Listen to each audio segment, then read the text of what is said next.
Back to another video. Welcome back to Earth Mom Dehradun और मैं हूं ज्योति। वेलकम करती हूं सभी का अपने चैनल में। सो ठंड के क्या हाल है कमेंट सेक्शन में बताइए। यहाँ तो ठंड के हो चुके हैं बुरे हाल, मतलब नया साल और ठंड अनदर लेवल की। तो अपने अपने शहर की वेदर रिपोर्ट जरूर शेयर कीजिएगा।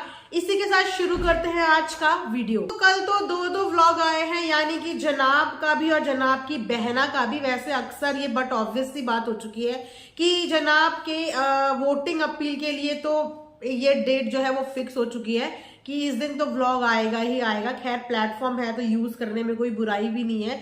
सबके पास ये प्लेटफॉर्म नहीं होते तो जनाब को थैंकफुल होना चाहिए अपनी ऑडियंस का, अपनी पब्लिक का, कि उनको एक इतना बड़ा प्लेटफॉर्म मिला है जहां पे वो शो में तो अपने लिए वोटिंग अपील कर ही रहे हैं, लेकिन शो के बाहर भी अपने लिए वोटिंग अपील में कोई कमी नहीं छोड़ रहे हैं। लेकिन स्ट्रेंज बात ये लगी देखने में कि इस बार जो है शो में, यानी कि जनाब के रिहर्सल में स्टेज परफॉर्मेंस में टिहान भी नजर आया। जी हाँ, जहां पे डब्बा जा चुकी है, जहां पे टिहान जा चुका है, मैडम तो खैर परमानेंट ही है वहां की, कि वो शो के अंदर हो या ना हो पर शो में अवेलेबल रहती हैं। लेकिन सबसे बड़ी बात कि राजा बेटे की अम्मी अभी तक क्यों नहीं आई। चलो इस चीज का भी हम लोग मान लेते हैं कि हो सकता है अम्मी को किसी मदर स्पेशल उसके लिए रखा गया हो। होता है ना हर रियलिटी शो में मदर स्पेशल डे, तो हो सकता है कि उस परफॉर्मेंस के लिए अम्मी को भी बचा के रखा हो। लेकिन सवाल ये पैदा उठता है कि जनाब सिर्फ सेट पे उन्हीं को लेके जाते हैं जो जनाब के फेवरेट है।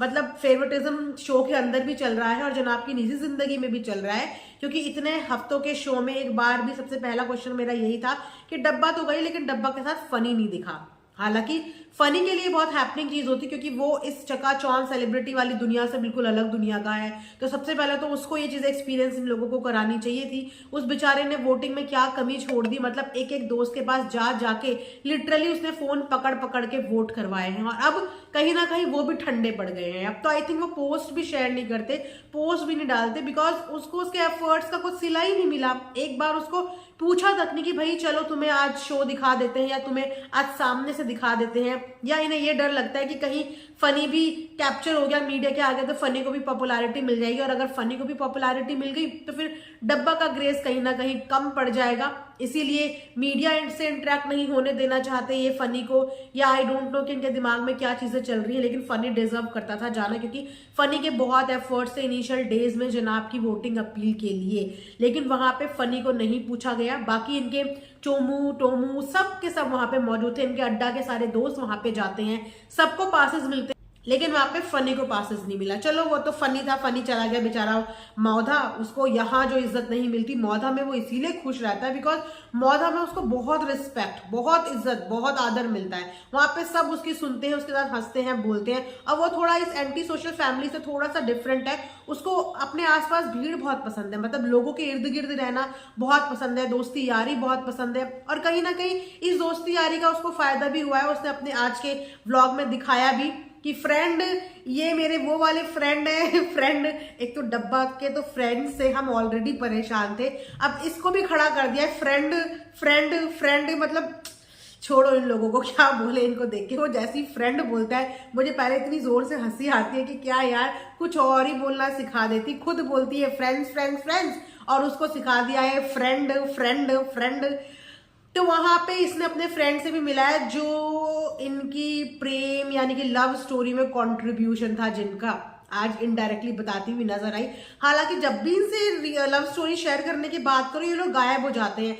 आज से 1-2 महीने पहले इन्होंने इस चीज का कमिटमेंट दिया था कि हम बहुत ही जल्दी लव स्टोरी शेयर करेंगे, लेकिन लव स्टोरी क्या इतनी कॉम्प्लिकेटेड है, या इनको खुद ही डर लग रहा है कि हम लव स्टोरी में बताएंगे क्या। क्योंकि देखो झूठ बताएंगे तो इनकी लव स्टोरी बहुत से लोग जानते हैं, और आप जानते ही हो कि आए दिन इन्हीं के कोई इर्द गिर्द के लोग एनोनिमस बन के आके इनकी फैमिली के कच्चे चिट्ठे खुल के चले जाते हैं। तो कहीं ना कहीं बैक ऑफ द माइंड डब्बा के यही चल रहा होगा कि अगर मैंने रियल स्टोरी बताई तो लोग पगला जाएंगे, जो ये कभी बताएगी नहीं, और अगर मैंने स्टोरी में कुछ ऐड करके बताया तो बहुत से लोग रियलिटी जानते हैं।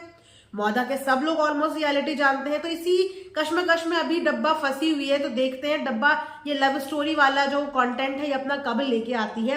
तो चलिए ये तो बाद की बात है, जब आएगा तब इस पे बात करेंगे। मैं यहाँ पे बात कर रही थी कि जनाब अपने शो में किसी को नहीं लेके जाते, ठीक है। उसके बाद अब टिहान भी देखने को मिल गया, लेकिन फिर अगेन टीजा भी देखने को नहीं मिली। टीजा का बर्थडे गिफ्ट देखने को नहीं मिला। मैंने भी 2 दिन पहले भी एक वीडियो बनाई थी जिसमें मैंने बोला था कि टीजा का बर्थडे गिफ्ट कहाँ है।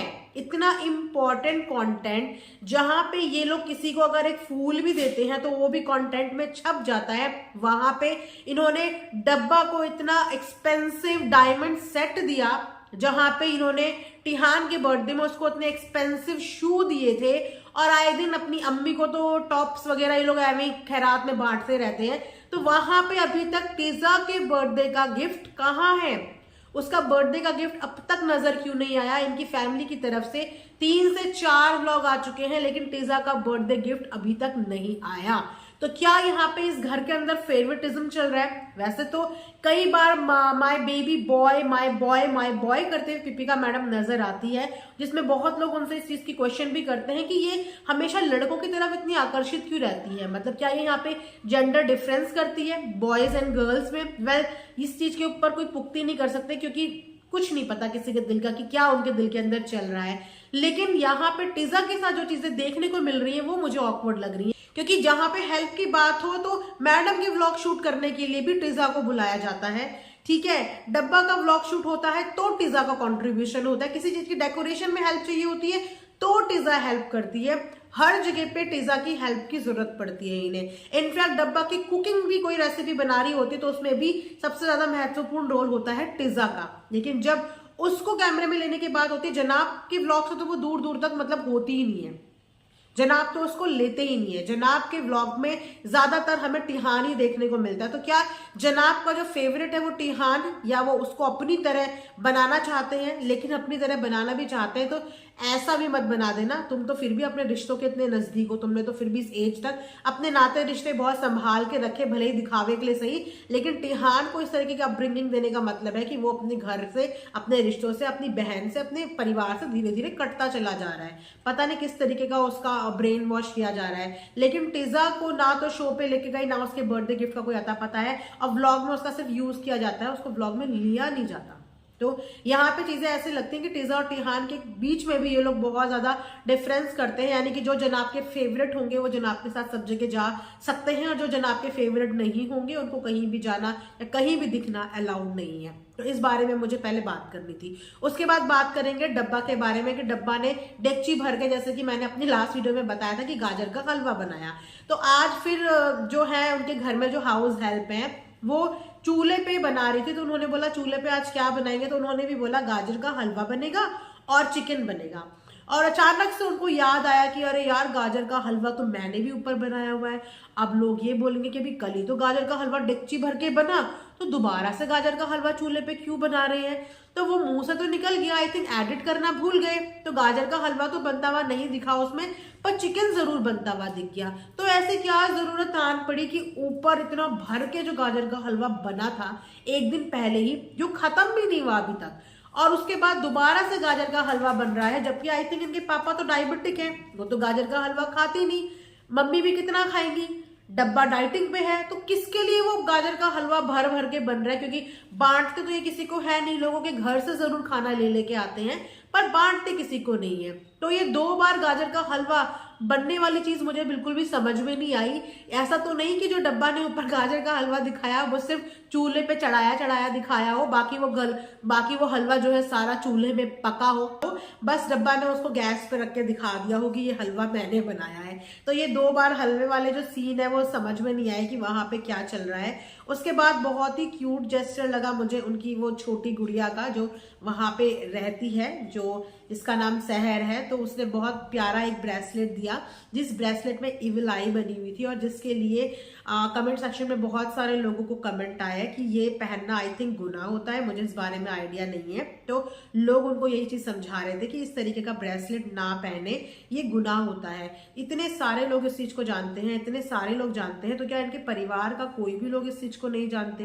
क्या किसी को इस बारे में नहीं पता थी? चलो डब्बा को बोल देते हैं 1% की उसको नॉलेज नहीं थी, लेकिन घर के किसी भी लोगों को इतनी नॉलेज नहीं थी। वैसे ये लोग इतने ज्यादा रिलीजियस बनते हैं, इतना ज्यादा प्रचार प्रसार करते हैं, तो इन लोगों को इतनी भी नॉलेज नहीं थी। इनको हर चीज के लिए ऑडियंस को क्यों टोकना पड़ता है? कभी इनके दुपट्टे के लिए ऑडियंस इनको गाइड करती है, कभी हिजाब के लिए ऑडियंस इन्हें गाइड करती है। क्या इनको वाकई में गाइडेंस की जरूरत है, या ये सब सिर्फ नाटक और ड्रामे के लिए करते हैं, just to seek the attention. वहां पे भी ब्रेसलेट से रिलेटेड भी बहुत सारे लोग नाराज नजर आए, उनको गाइड करते हुए नजर आए कि ऐसी चीजें ना पहने और ऐसी चीजें ना करें। वो बच्ची से भी इनफैक्ट बुलवाया गया कि आप सबके लिए इतना करती हैं, तो इतना हंस रही थी, वो समझ में आ रहा था कि उसे देने से पहले डायलॉग बुलवाया होगा कि ऐसे बोलना कि आप सबके लिए सब कुछ लेके आते हो, तो देखो मैं आपके लिए यह छोटा सा नहीं लेके आ सकती, क्योंकि वो बोलते हुए हंसी आ रही थी उसको।